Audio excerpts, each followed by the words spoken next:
Imagine this. You're walking down a corridor that never ends. The walls are white, sterile, humming with artificial light.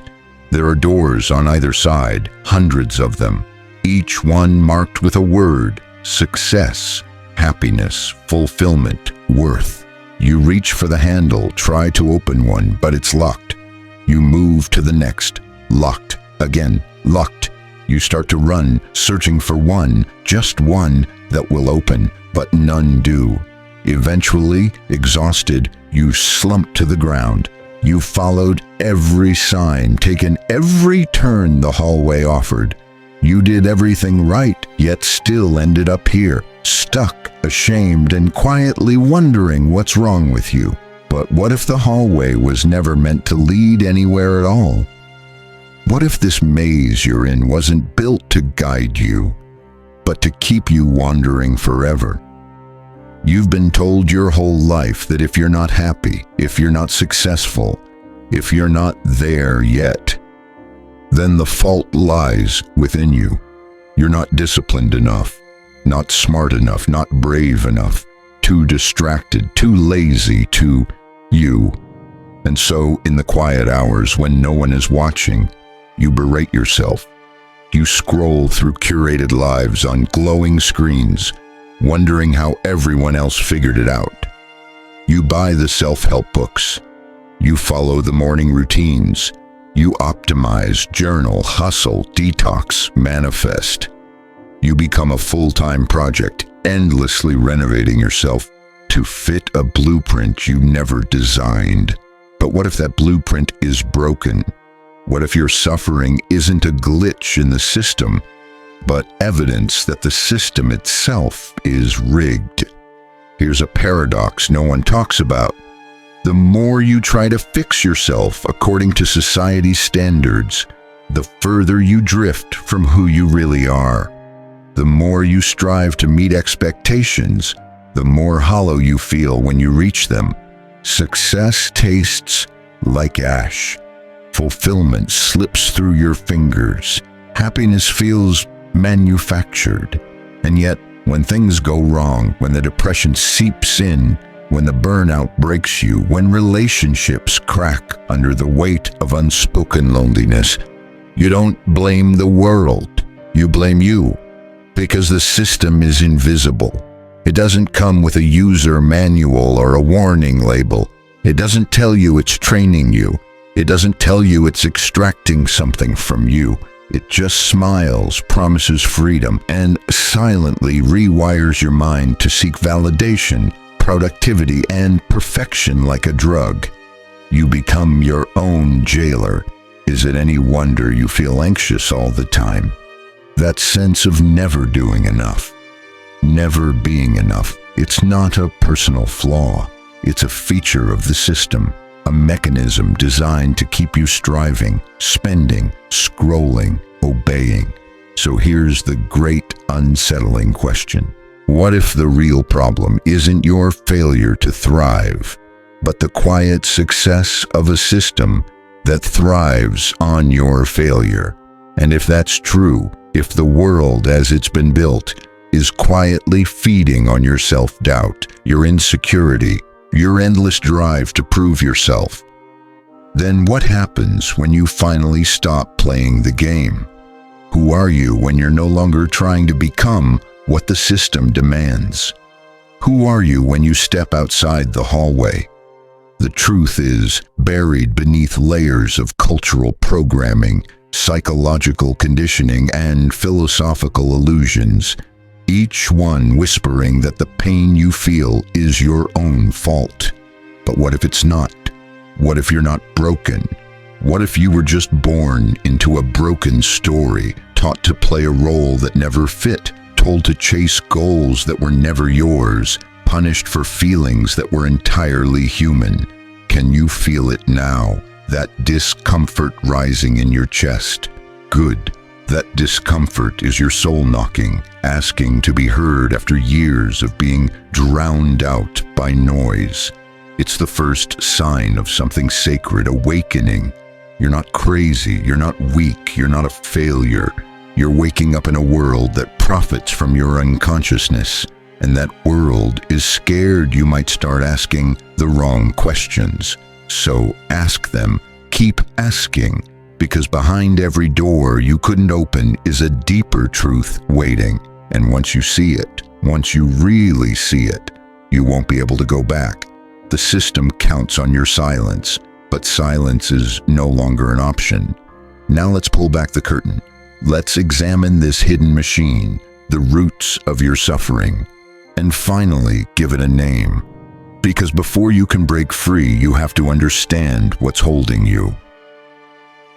The moment you begin to suspect the system, not yourself, is the moment the architecture of your mental prison begins to crack. But the system is clever. It doesn't need walls or chains. It doesn't need guards patrolling your mind. It simply needs to shape what you believe is normal, and it starts early. You were born into a culture already moving 1,000 miles an hour. From your first breath, you were bathed in invisible rules. Be good, be quiet, be smart, but not too smart. Don't feel too much. Don't ask too many questions. Conformity was wrapped in praise. Rebellion was repackaged as immaturity.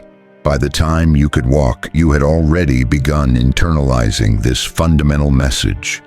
You are not enough as you are. That message didn't scream. It whispered. It came through report cards, through commercials, through the subtle disappointment in a parent's eyes when you colored outside the lines. You learned quickly.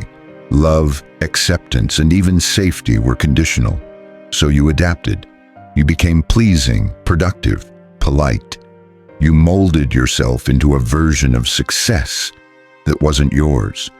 And all the while, the true self, the wild, imaginative, sensitive, intuitive self, was slowly buried beneath layers of performance. Psychologist Carl Jung called this buried self the shadow, the parts of you that the world didn't want, repressed, denied, exiled. But Jung warned that what we repress doesn't disappear. It festers, it leaks, it sabotages, it shows up as anxiety, addiction, chronic fatigue, and quiet desperation. Not because you're defective, but because your soul is revolting against a lie. Friedrich Nietzsche, often misunderstood as a nihilist, actually spoke deeply of the inner flame of becoming. He who has a why to live can bear almost any how, he wrote. But what happens when the why you've been given was never yours? When your reasons for living have been dictated by corporate slogans, parental expectations, and Instagram highlight reels, you lose your why, and with it, your will. The system thrives on that loss. Look deeper and you'll find that the modern world is not designed for wholeness. It's designed for utility. The economy doesn't care if you're fulfilled. It cares if you're functioning. School trains you to obey, not to awaken. Work teaches you to trade time for approval. Even therapy, in its most diluted form, can become a way of helping you adjust to a sick society instead of questioning why it's sick in the first place. Arthur Schopenhauer, the philosopher of suffering, believed that the will to live was inherently painful, that our desires, once fulfilled, would only give birth to new ones. A cycle of dissatisfaction. Capitalism has weaponized this insight into an endless loop of consumerism. You are trained to want more, not because you are greedy, but because the system ensures you are never satisfied. So you chase, you grind, you hustle, you become exhausted, and then you blame yourself for being tired. This is the system's greatest trick. It convinces you that your suffering is a personal failure rather than a systemic success. Jean-Paul Sartre once wrote, "Man is condemned to be free. But what kind of freedom is this when your choices are pre-filtered through algorithms, when your dreams are borrowed from celebrities, when your value is measured by metrics on a screen. This is not freedom. This is illusion. We have mistaken the cage for the world. Aldous Huxley warned us in Brave New World that the future wouldn't come in the form of jackboots and totalitarianism, but in the form of pleasure and distraction. A populace so pacified by comfort and entertainment that it forgets to question the bars around it. And so here you are, surrounded by stimuli, yet starving for meaning. Even your inner life has been colonized. You meditate because it's trendy. You journal because a YouTuber said it increased productivity. You chase enlightenment like a career goal, hoping it will finally fix the emptiness. But still, something gnaws at you. That gnawing isn't weakness, it's truth. It's the buried voice of your authentic self, strangled but not dead, trying to remind you of something vital. You were not made to be optimized. You were made to be whole. Viktor Frankl, who survived the concentration camps, observed something chilling. Those who gave up on meaning withered away, while those who found purpose, even in suffering, could endure the unendurable.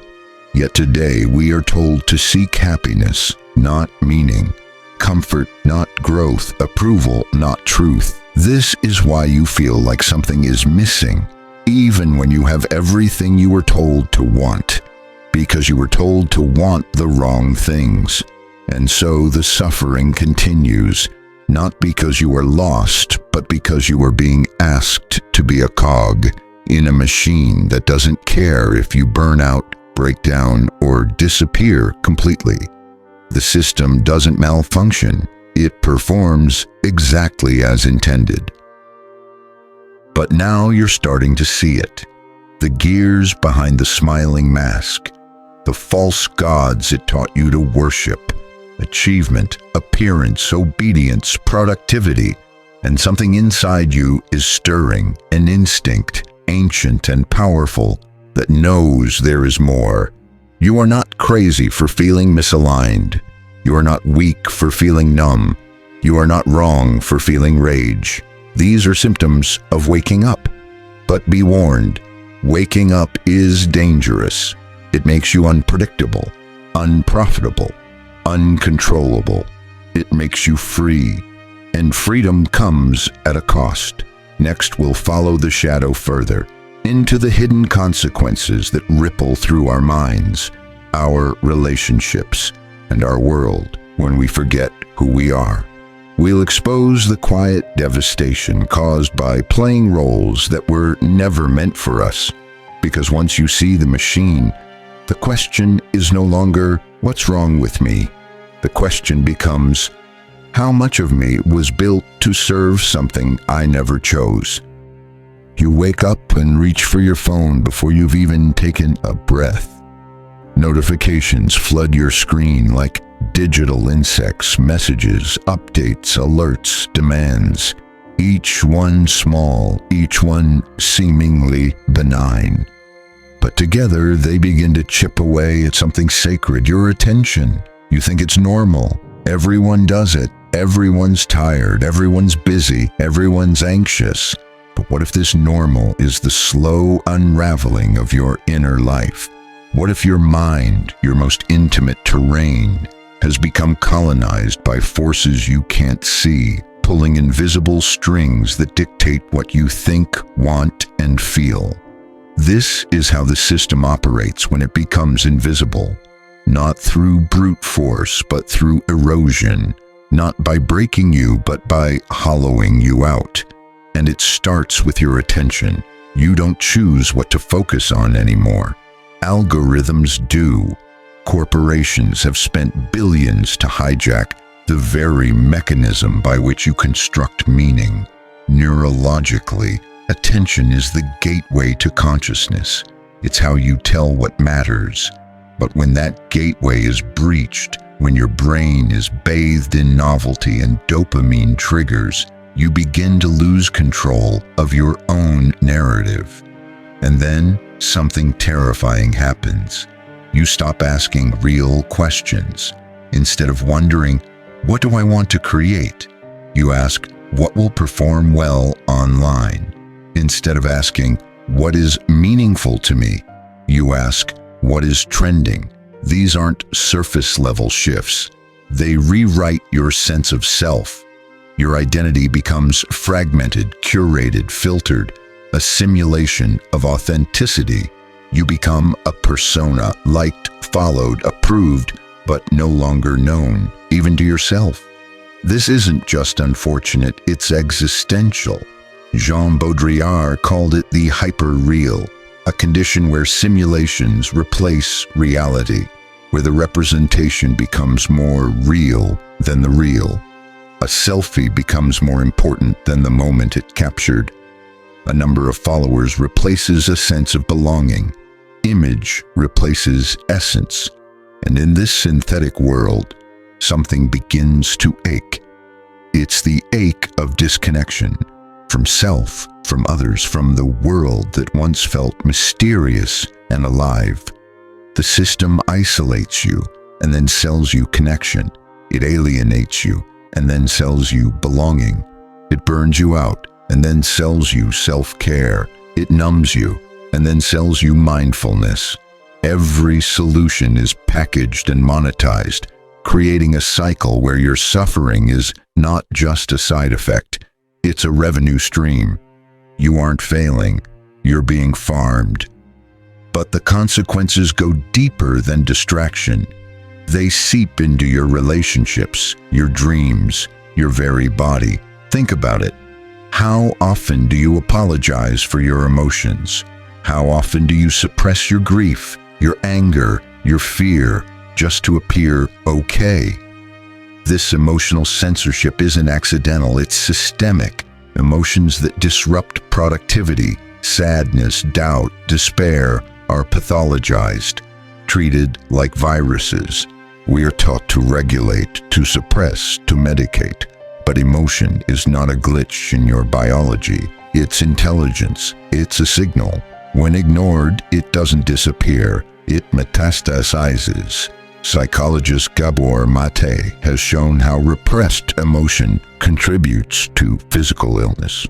Chronic stress isn't just psychological, it's physiological. It lives in your nervous system, your gut, your immune response.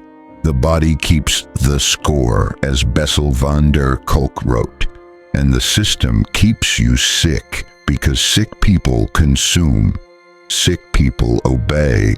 But let's talk about dreams. Not the ones you have at night, the ones you used to have before the world told you who you were supposed to be. Remember those?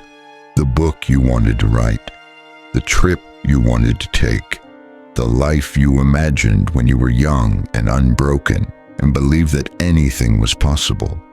What happened to those dreams? You didn't kill them.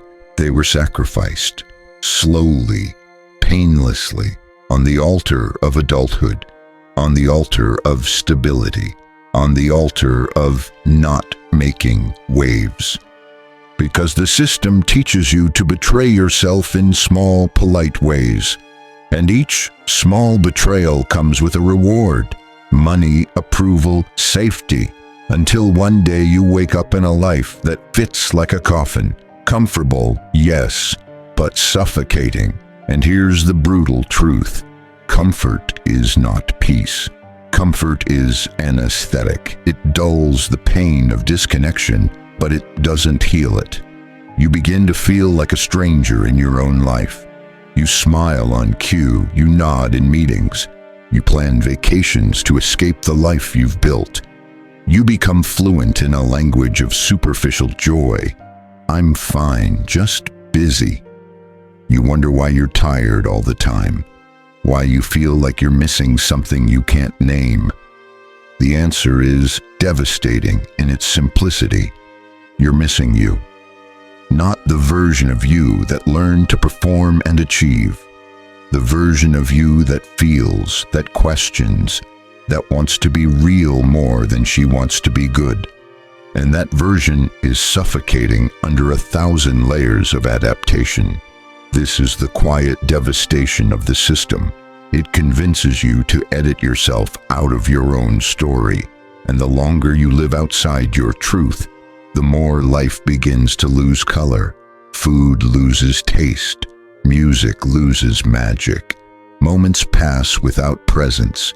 Even love starts to feel mechanical.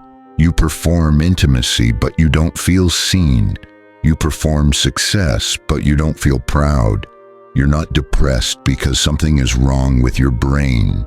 You're depressed because something is wrong with the world you've been forced to adapt to. This is not a malfunction, it's a warning. Your pain is not pathology, it's protest. And it's time we listen. But listening is only the beginning. Because if you truly hear what your pain is trying to say, if you let it speak fully, you won't be able to continue living the same way. And that, perhaps, is what you fear most. Because the truth doesn't just liberate, it demands. It demands a reckoning, a rebellion, a remembering. So the question now is not just, what is the system doing to me? The question is, am I willing to lose the life I built in order to find the life that's mine? The answer will define everything. Next, we'll step into that terrifying, electrifying space between collapse and awakening. We'll explore how to break free, not by fixing yourself, but by breaking the spell. We'll meet those who have walked this path before, and we'll learn the radical tools of reclaiming your life from the machine. Because what comes next is not healing, it's revolution. You don't need to be told the system is broken. You feel it in your bones. You live it every day. But what if the system isn't just broken? What if it's functioning exactly as designed? What if it was never built to make you whole, but to make you compliant? And what if the rebellion is remembering who you were before the world told you who to be? Let's be clear, breaking free doesn't begin with burning down institutions. It begins with burning down illusions. The illusion that you're flawed, the illusion that you must earn your worth, the illusion that your deepest truths are liabilities. But this awakening isn't gentle. It doesn't arrive like a whisper. It arrives like an earthquake. And for most, it begins in crisis. The job that collapses, the relationship that disintegrates, the dream that dies despite your best efforts. These moments feel like failure, but in truth, they are ruptures in the spell. The mask slips, the narrative shatters, and for a brief, terrifying instant, you are face to face with something raw and real, your own unconditioned self. That self doesn't want to be productive. It wants to be alive. It doesn't want to be optimized. It wants to be true. And when you first hear it scream beneath the surface, it can feel like madness. But maybe madness is the only sane response to a culture that rewards numbness. History is filled with those who heard that scream and chose to listen. Think of Henry David Thoreau, who left behind society's machinery to live simply by Walden Pond. Not to escape, but to remember. To live deliberately, he wrote. To resist the inertia of the system by reclaiming his time, his attention, his soul. Or consider Rosa Parks, not just a tired woman on a bus, but a fully conscious rebel refusing to comply with a system that demanded her erasure. Her rebellion was quiet but seismic, a refusal not just to move seats, but to move deeper into the lie. These weren't anomalies, they were mirrors, proof that awakening is possible, but not easy, because the first act of rebellion is not action, it is awareness. You must first see the cage to escape it, and then you must confront the ways you've kept it locked. Ask yourself, Who taught me to fear my own voice? When did I start equating stillness with laziness? How much of my personality is armor? What parts of me did I abandon just to be accepted? These are not casual questions. They are dynamite. They dismantle the scaffolding of the false self. And then the real work begins. Unlearning the metrics of value, unlearning the cult of busyness, unlearning the internalized capitalism that measures your worth by your output. This is where the rebellion turns inward. You begin to protect your time like it's sacred, because it is. You start saying no without apology. You sit with discomfort rather than medicating it with distractions. At first, this feels unbearable because the system has trained you to panic in silence, to reach for noise, to scroll instead of feel. But then something shifts. In the quiet, you start to hear yourself again. Not the self shaped by algorithms or trauma. The deeper one, the one that remembers. You begin to create, not for claps or clicks, but because your soul demands expression. You speak, not to be agreed with, but to be honest. You connect, not for validation, but for resonance. This is the rebellion the system fears most. A person who is no longer afraid to feel, no longer addicted to approval, no longer performing a version of themselves that fits neatly into a spreadsheet. But be warned, once you start living this way, you'll begin to stand out. People will say you've changed. They'll say you're selfish, dramatic, unrealistic. They won't understand why you quit the job, ended the relationship, turned down the offer. And they're right. You have changed. You're no longer willing to betray yourself for belonging. That's the price of authenticity. But it's also the beginning of freedom. The world you've known will resist you, but you're not doing this alone. Across the globe, the awakened are rising. Slowly, quietly, radically. They are teachers refusing to teach lies, workers refusing to grind themselves to dust, parents refusing to pass down the trauma, artists refusing to create on command. They are forming communities, not corporations, practicing presence, not performance, measuring life in connection, not currency. This isn't a movement in the streets. It's a revolution of the soul, and it doesn't ask for permission. It asks for presence, your presence, because your healing is not just personal, it's political. Every time you choose rest over hustle, truth over image, love over fear, you weaken the system that thrives on your unconsciousness. The rebellion isn't loud. It doesn't always wear black. Sometimes it looks like crying on a Tuesday. Sometimes it looks like deleting the app. Sometimes it looks like finally telling the truth at the dinner table. But always, it looks like returning to yourself. That's the secret. The system isn't just out there. It's in here, in your thoughts, your habits, your inherited beliefs. So the fight isn't against them. It's against the version of you who forgot. And the path forward is not war, it's remembrance. You don't have to become someone else. You just have to stop pretending, because the most revolutionary thing you can do in a system built on performance is to be real. So the question now becomes, are you ready to live a life that can't be measured, monetized, or managed? Because once you choose truth over comfort, meaning over metrics, love over fear, you don't just escape the system, you begin to unmake it.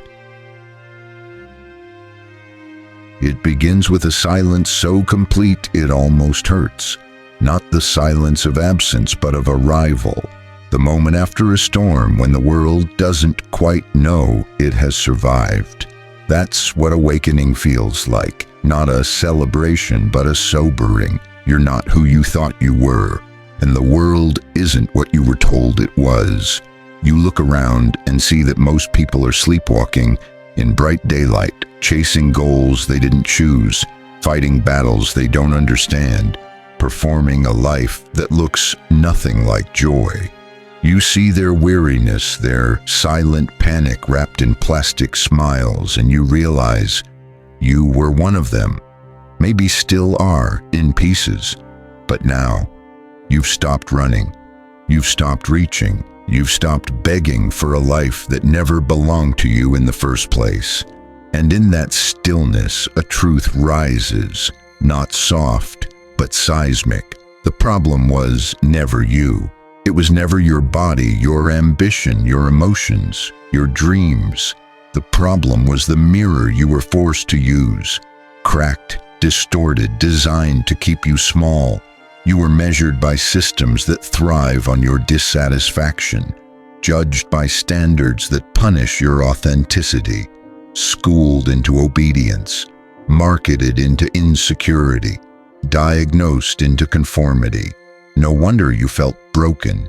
You were adapting to a world built on contradiction, a world that says, be yourself, but not like that. Express yourself, but only if it sells. Love yourself, but only after you've fixed everything we say is wrong with you. It's a house of mirrors, a carnival of distortion. And the final realization, the ultimate truth, is this. The system isn't failing. The system is succeeding. It is succeeding at making you doubt your own aliveness. Because once you doubt that, once you forget what it feels like to trust your instincts, follow your joy, feel your grief, speak your truth, you become manageable, you become marketable, you become silent. But here's the paradox. The moment you stop trying to fix yourself, you begin to remember who you are. Not the self layered with roles, titles, expectations, but the self before the wound. Before you learned shame, before you learned fear, before you were taught that your worth had prerequisites. And this self, this core, isn't something you create. It's something you reclaim. The mystics knew this. So did the rebels, the poets, the madmen. They weren't broken. They were awake in a world addicted to anesthesia. The child in you knew it too. That sense of wonder, the way a sunset could make you cry, the way silence wasn't empty, it was sacred, the way you once touched the world with bare, unfiltered presence. That wasn't a phase. That was you, uncolonized. And now you have a choice. You can continue playing the role, perfecting the mask, following the path paved by fear, or you can step off the stage, take off the costume, and begin the terrifying, magnificent work of becoming real. But becoming real has a cost. It costs you your coping mechanisms. It costs you your false belonging. It costs you the comfort of fitting in. You may lose relationships, opportunities, even identities. But what you gain is not a replacement, it's a return. A return to presence. A return to inner authority. A return to the kind of life that doesn't need to be explained or defended, because it's felt. Here's the wild part. The system doesn't fear your success. It fears your awakening. It doesn't care if you become wealthy, famous, or accomplished, so long as you stay asleep. So long as you keep chasing what it dangles in front of you. So long as you keep outsourcing your sense of enoughness. But the moment you wake up truly, fully, you become uncontrollable. You no longer need their metrics. You no longer believe their myths. You no longer fear their judgments, because you've touched something untouchable inside yourself. And that is what it means to be free. Not untethered from responsibility, but rooted in truth. Not invulnerable, but unshakable. Not separate from the world, but finally, deeply of it. And here's where it gets beautiful, almost unbearably so. When you liberate yourself, you don't just change your life. You begin to dismantle the system, one choice, one breath, one refusal at a time. Every time you say, no more. Every time you say, not this way. Every time you say, I choose differently. You rewrite the code. You become the glitch in the machine. And suddenly, others start to notice. Your presence becomes a mirror. Your peace becomes contagious. Your truth becomes an invitation. This is how it spreads, not through force, but through frequency, not through revolution in the streets, but revolution in the soul. Because a free person doesn't need to dominate. A free person doesn't need to perform. A free person is not a threat to others, only to lies.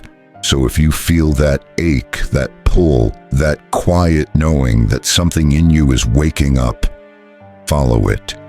If you feel exhausted by performance, disillusioned by the path you were told to follow, disconnected from your own fire, trust it. You are not broken. You are not lazy. You are not lost. You are remembering. And in that remembering, you are doing something holy. You are healing generations of conditioning.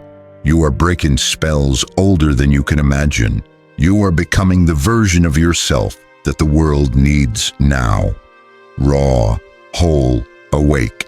So let the others sleep. Let them mock, dismiss, minimize. Their denial is not your business. Your business is truth. Your business is light. Your business is liberation. And liberation doesn't need applause. It just needs a heartbeat, steady and strong, that whispers, I will no longer live a life that isn't mine. Because the system cannot survive people who are free. And the most powerful rebellion isn't loud. It's quiet, it's consistent, it's sacred. It's the choice every single day to rise and say, I am not the problem, I am the answer the system fears most. And with that knowing, you don't just change your life, you become the revolution.